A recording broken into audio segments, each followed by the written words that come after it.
Is this your first blab, Nick? No, I did it before, right, Todd? Yeah, well, we did a Google Hangout the last time. Oh, Google Hangout last time, okay. Cool. Well, Adam, we're live when you're ready. Hey, welcome everyone back to episode 13 of Kids Deserve It. We hope you've been enjoying our weekly chats with educators and game changers from around the country. This week, we've got another great guest, but first, we want to introduce ourselves in case this is your first show. I'm Adam Welcome, elementary principal in Danville, California. And I'm Todd Nesloni, elementary principal in Navasota, Texas. And we've got our guest here today. Nick, do you want to say your name, where you're from?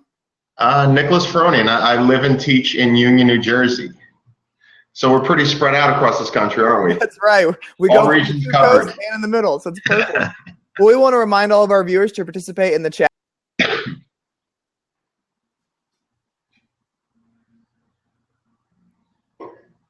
We lost Todd. Did we lose Todd, or did he sneeze? Is he frozen? We lost him. It's all good. Nick, we got a few questions for you. Are you there, Todd? I'm there. Did you hear anything that I said? No. Okay, well, I just said participate in the chat along the side and use the hashtag. Sorry, I don't know what was up with my Wi-Fi, but go ahead, Adam. All good. So for those of you who don't know who you are, Nicholas, tell us about yourself. I'm a high school history teacher in New Jersey, and I'm a former actor. I left the TV show to become a high school teacher. Best decision I ever made, but instead of putting on one show a year, now I put on one show a day. I put on 6 shows a day, as we all know. And honestly, teaching is 20 times tougher than acting. Any teacher could be a successful actor, I have no doubt. And I'm currently working on a few campaigns, and I'm actually doing 2 TV shows that'll celebrate educators in the near future. Nice. So I do everything can obviously promote education for urban youth, nutrition, and more importantly, to advocate for our profession. That's awesome. I don't want to mention People magazines. I feel like well, I mean, I had an interesting honor, but I'm not going to mention it. But People magazine gave me an interesting honor, which I have no doubt Todd and Adam could have won easily as well. Have been nominated easily as well. No way. Oh, that's hilarious. How did that even come about for our viewers that may be interested in that part? Well, it was funny because the editor of People magazine, I guess he's a big fan of all stuff. I do a lot of advocacy for LGBT youth. I just did a Straight Educators for Gay Students campaign. And I got a message on Facebook one day saying, I'm a big fan of your work. I'd love to do a story on you. Not realizing it was the editor-in-chief of People magazine. So he originally reached out to me about it. I said, no, there's no way. I'm like, we get enough bad press. And I'm like, we'll get ripped apart. But at the same time, it did allow me a larger platform to advocate for everything that we do and everything that all the amazing educators do. And it gave me an opportunity to platform into 2 projects I'm working on now, which will be great for our profession and to celebrate what you guys do, what all these amazing educators do around the country. That's awesome. Nice. So, it's interesting. My mom still introduces me as that. My son Nicholas, he's the sexiest teacher alive. You know, I'm like, thanks, Mom. It's my proudest moment for you, isn't it? That's great. Good thing you answered that email, man. Right? You never know. Right. Well, Nicholas, Absolutely. talk to us about being a teacher. What makes you pumped to be at work each day? First and foremost, I had amazing teachers. I mean, my kindergarten teacher, Mrs. Martino, was one of the most influential women outside my mother in my life. I had my 2 salty Vietnam veteran history teachers who probably would be fired if they were teachers in today's climate, but were 2 of the most amazing people I had. And Indiana Jones was one of my biggest influences. That was what made history cool. It's like, I always been around very positive, influential educators. I mean, my parents are great, but as kids, like, we don't listen to our parents. You know, it's whatever they tell us. So it's going to school and having this positive network of people around me. It made me believe in myself, and it encouraged me to do many things that I didn't even know I could do. And when it came time to picking a field, I always was fascinated by history, and I loved dealing with youth, and as far as kind of a coach aspect.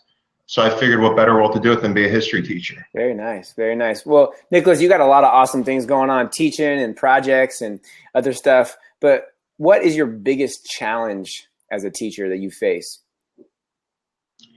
The biggest problem as a teacher, the biggest challenge I would say is, I guess, what we're dealing with as far as a public education in general, and what we're dealing with as far as testing and the constant changing climate, the constant rewritten of laws, and for somehow we still find a way to make it work. And I feel on a national level, like we never get the credit or recognition we deserve, and we don't want it. But at the same time, it would be nice if, and I always say I still think it's comical that actors who play amazing teachers get paid and celebrated more than the amazing teachers that they actually play. And to me in itself, that is insane. But I mean, as a teacher, I meet and I've come across, like yourself, so many amazing teachers who will go above and beyond. And I always say, if LeBron James didn't show up for work, the NBA and basketball would go on. If Mrs. Johnson in first grade in Danville, California didn't show up for work, that generation's lost. Right. So there is an interesting dynamic there. But I just feel like the public support, where our profession's being criticized by people who don't have the character nor the qualities to be a teacher. And so I don't want to get in a political end, but it's just, I mean, every one of us loves our job. And if teaching or being a principal and being in your own school would be the only concern, it's the best job in the world. Yeah. It's just outside factors that we have to deal with. Nicholas, and what you said, that's why I feel it is so important for us to tell our story as educators. Do not let somebody else tell our story. We have to be the ones shouting it from the rooftops about our kids and our school and our district. We got to own that message. So I really like that. I would say anytime in the news you don't hear a story about a bad teacher, that means which is most of the time, means every week that teachers did an amazing job. So the only time in the news, and again, it's just how the media portrays it. So it's unfortunate, but we still do it because it's what we love to do. Well, Nicholas, that may lead into the next question then, or your answer. If you had one wish for education, what would it be?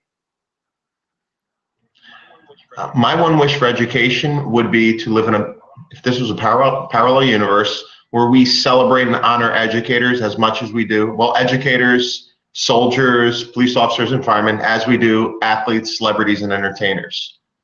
And to me, treat them, put them on the pedestal that you do them, because to me, they're more crucial to the functioning of society. I mean, no profession is possible without an educator. Truth.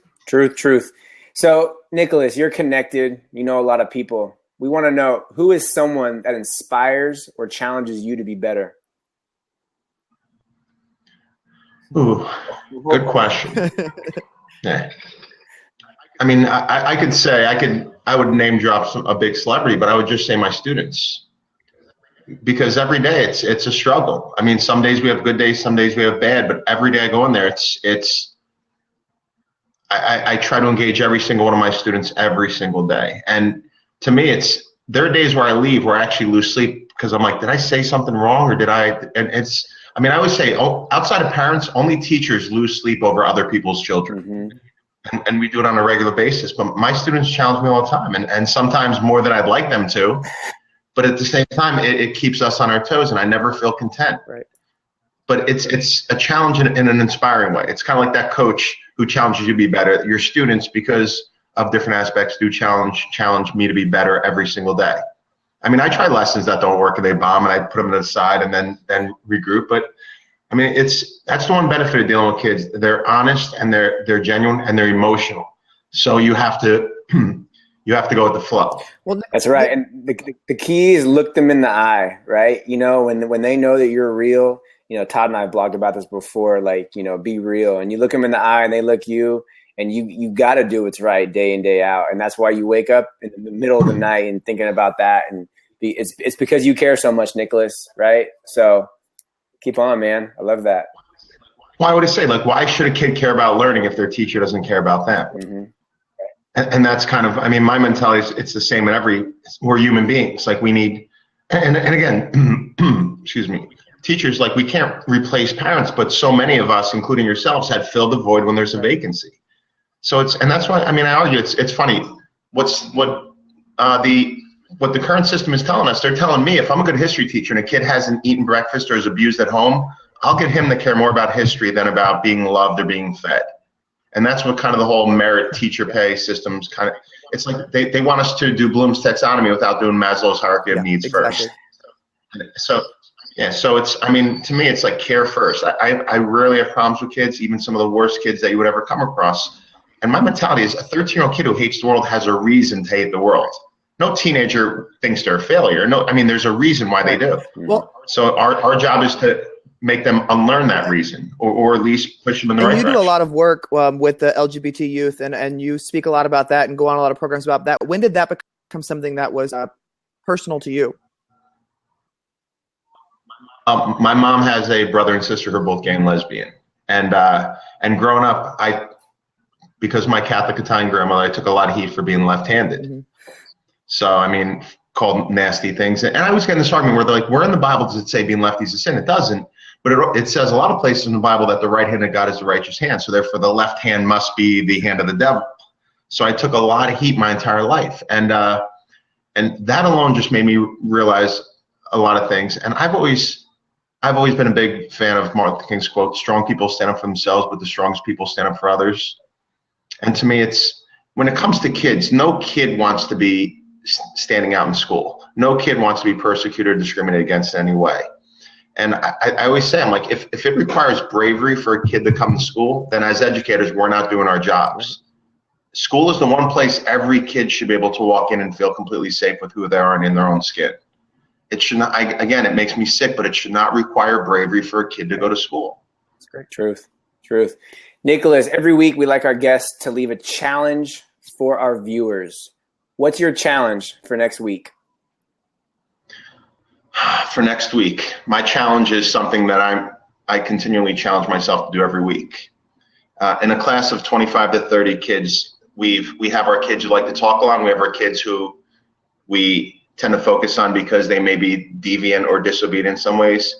I want to encourage your audience to try to engage every student in one simple positive comment, especially if it's a kid you may have never said one or two words to the whole year.